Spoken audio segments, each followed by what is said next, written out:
boyu. Lagi kafadoo. Mal oho. Kafadoo. Motorii nani? Alko na siin jedhe kafadoo lagi.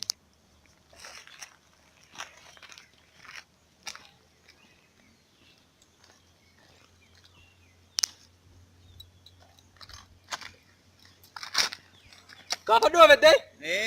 Hit. Hit. Inde. Gosa nama beekamtuu kana keessa deemuun baay'ee kana wati tolu. Inde. Maal jedhee kun mure? Soddoma kana sitti immoo maal akka ta'e? Naangala eenyutti? Soddomni kana jechuun guddinaa fi tiraansfoormeeshiniitti seera tiraafikaa biyya keenyaa ilaalchisuudhaani makiinaa soddomni yoo atirree galchanii dhuftan isin dabarsina ol biraa jechuudha. Karaan kun as tamaamanyummaa isaa irraa kan ka'e makiinaa soddoma ol bira dabarsuu dandeenya. Maal qofa nyaata? Warri ganaa digdamii sagaltu teerlaara makiinaa teellaa. Mangoodha akkamittan dafee manatti gala uyyuu nan du'e baadiyyaa kana keessatti fuufin jala qofaa koo mootorii akkamitti ilaaluufaa. Motorii amma motoriin barbaade haala. Motorii yes nuti motorii dhufaaree. Motor.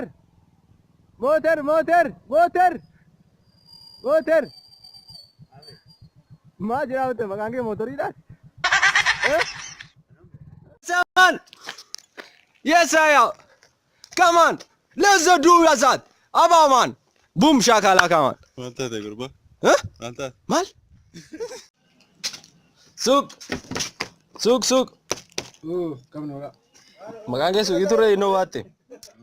Sahaaraa fudhachaa utuu deemaa jirtu lafa qulqulluu qilleensa haaraa fudhachaa utuu deemaa jirtu akka tasaa immoo wantoonni nama aarsan baay'ee sababa ta'aniidhaaf.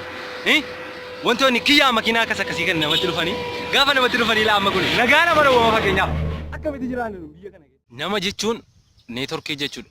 Neetworkii jechuun nama jechuudha. Kana jechuun lamaanuu isaanii adda fagaatanii jiraachuu hin danda'an jechaadha. Amma fakkeenyaadhaaf dheengadda as dhiyooma kana neetworkiin biyya keenyaa badinaan namni hundinuu karaa irraa bade. Nama argaartu namni sinitti mul'ata amasirra. Asiloo namni sinitti mul'ata. Kana jechaadha. Abbaan mootorii kana akkamitti ofaara? Lubbu gommaa keenaan naara gommaa keenaan naara gommaan naara gommaan naara nduuti dabe baddeetta gommaan naara